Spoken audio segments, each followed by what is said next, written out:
when it comes to online course creation, the advice that gets repeated over and over again is that you should pre-sell your course. In other words, don't go creating it. You need to sell it first and then create it.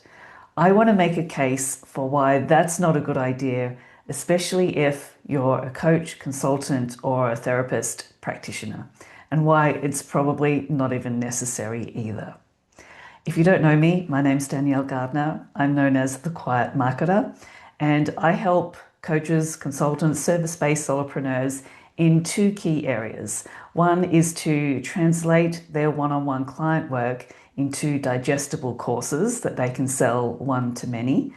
And the other is to create a marketing ecosystem outside of social media that brings people to their courses and any other offerings that they have.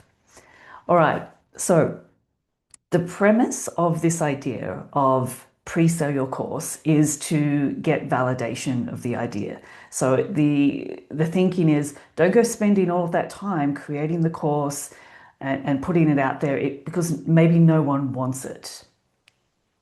Now, this could be good advice for someone who doesn't already have an existing business, who doesn't already have an existing client base.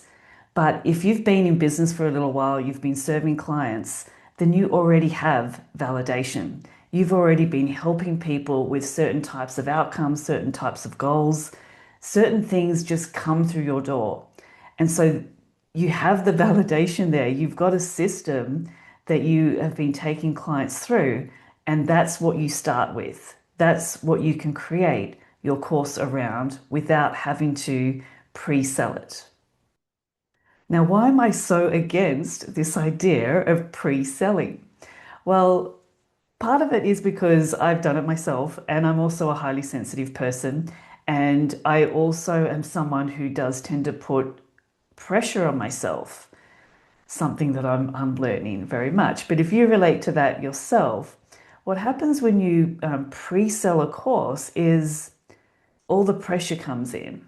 It's stressful. There's a date. People are waiting. Stuff might come up in your life. You don't have the time you thought you had to put something together to get ready for, usually the advice is, you're running the course live. It's not really, it's a more of a program, I guess, because it's run live.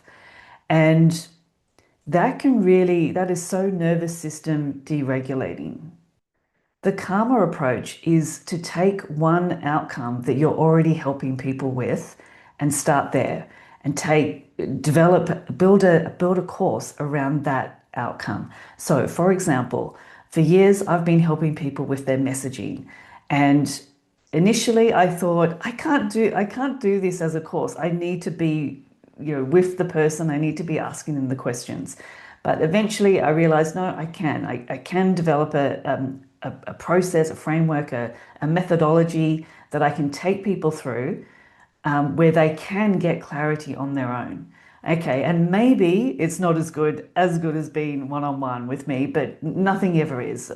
Being one-on-one with someone is always going to be, I think, you to get better results. But not everyone can maybe afford or wants one-on-one, or they want to do things in their own time.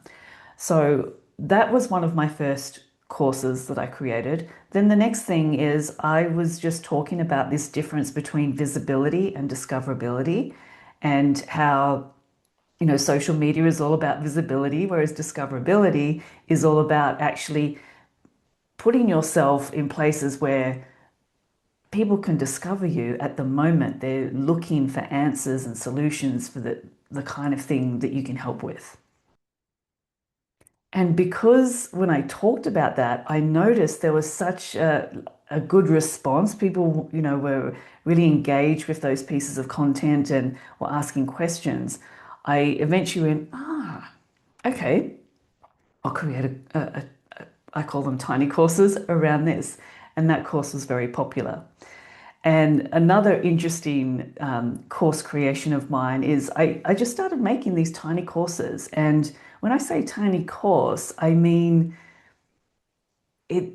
it's not a course where it's like 20 hours of content and 50 hours of interviews and a 100-page workbook. It's like a course that's very digestible.